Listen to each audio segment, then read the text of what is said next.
Nag-time out sa taping ng Bantatay si Raymart Santiago para makabanding ang kanya mga chikiting. At totoo nga bang pinag-uusapan na nila ng misis na si Claudine Barreto ang pagkakaroon ng bagong baby? Alamin sa chika ni Nelson Canlas. Sa gitna ng taping ni Raymart Santiago ng Bantatay sa Enchanted Kingdom kahapon, binisita siya ng kanyang mga anak na sina Sabina at Santino kasama ang kanilang kaibigan.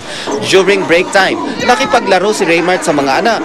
Nasa pictorial kasi si Claudine kahapon at toka niya ang mag-alaga sa mga bata. Tuwang-tuwa si Santino at Sabina sa slide at ang tatay maingat na nagbabantay. Kaya medyo sunod-sunod yung taping at pag nakikita mo naman na masaya yung mga anak mo, nakawala ng pagod. 6 years old na si Sabina. Si Santino naman 3 years old na at naghahanap na raw ang dalawa ng isa pang kapatid. Alam mo na pag-usapan namin, baka next year. Mine is gonna be his baby sister. Not a sister too? She said yes. Sinamahan naming maglibot ang mag-aama sa theme park. Gusto ng dalawang bata ang mag-bump car pero dahil sa height requirement, hindi pumwede si Santino. Let's look for another ride that we can ride, okay? No more riding, okay? Let's go. Mabuti na lang, nag-enjoy ang mga bata sa carousel na maghapon na nilang nire-request.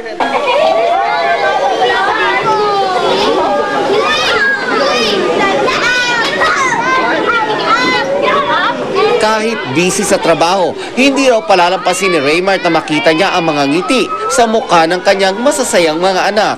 Mula dito sa Santa Rosa, Laguna, Nelson Canlas, updated sa Showbiz Happenings.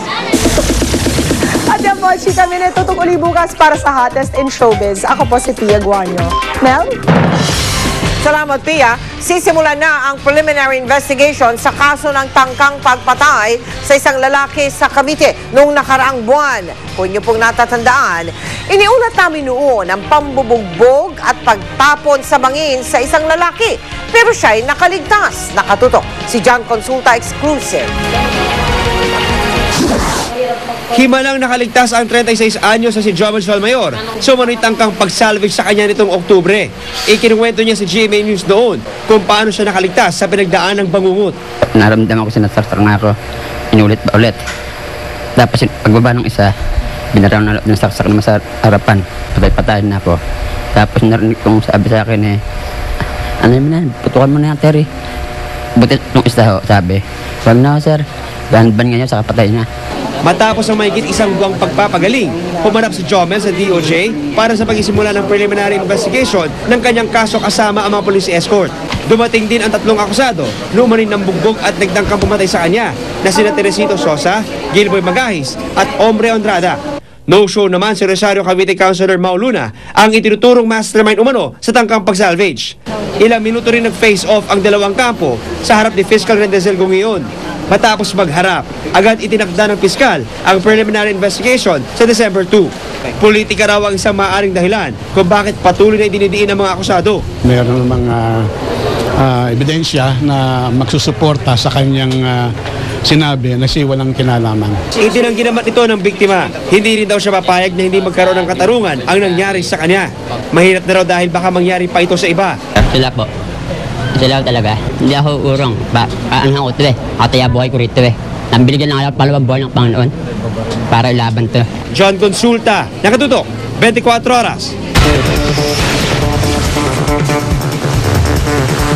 Pinabura ng Court of Appeals ang GMA Network sa petisyon nitong isang tabi ang copyright infringement case na inihain ng ABS-CBN Corporation. Kaugnay ito ng coverage ng pagdating sa bansa ng kinidnap na OFW sa Iraq na si Angelo de la Cruz noong 2004. Ayon sa Court of Appeals, wala raw dahilan para kasuhan ng GMA officials na sina Chairman and CEO Attorney Felipe L. Gozon, President and COO Gilberto R. Duavit Jr., SVP for News and Public Affairs Marisa L. Flores, Vice President for News Programs Jessica Soho, AVP for News Operations Grace de la Peña Reyes at AVP for News Production John Manalastas. Ang pag-ere daw ng GMA ng 5 segundong footage na ibinabato ng Reuters kung saan subscriber ang GMA ay sakop ng fair use sa ilalim ng Intellectual Property Code at hindi maituturing na copyright infringement.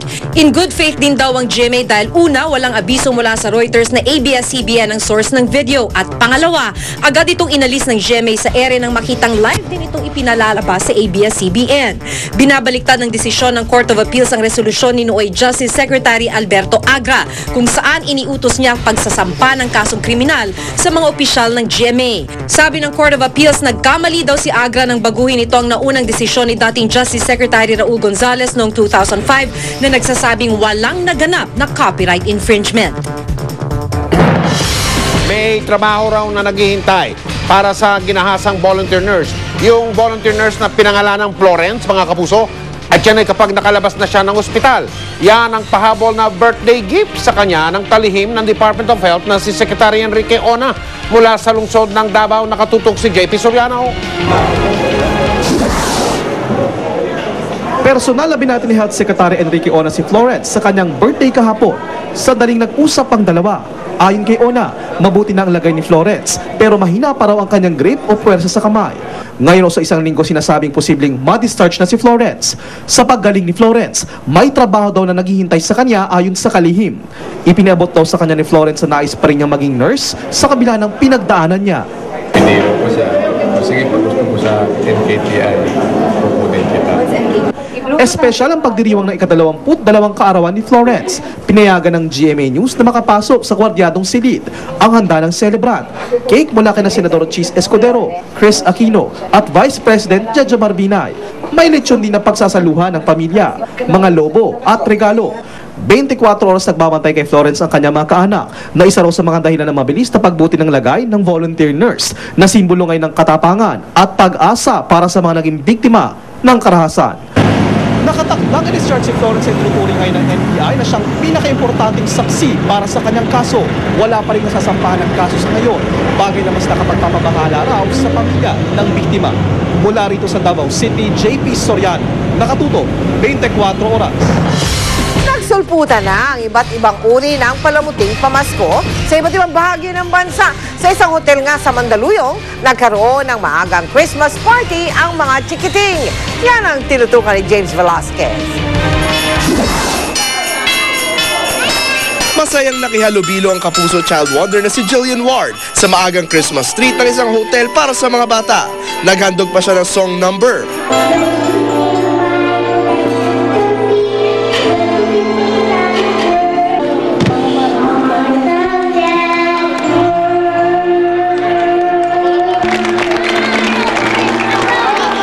Pagkatapos, dumiretso mga chikiting sa lobby ng hotel para saksihan ang Christmas tree lighting.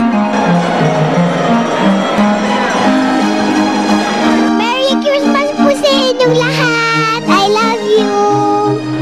Ang grande rin ang giant Christmas tree sa isang mall sa Ermita, Maynila. Sa sobrang taas nito, halos umabot ito sa bubong. Payak naman ang Christmas decor sa isang ospital sa Kidapawan, North Cotabato. Gawa ito sa recycled materials tulad ng plastic cups at plastic spoons.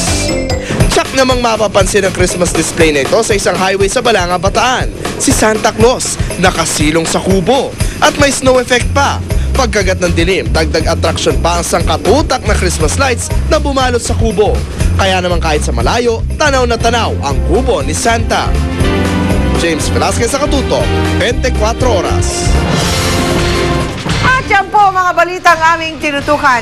Sa nakalipas sa 24 oras, maraming salamat sa inyong pagtitiwala. 37 araw na lang.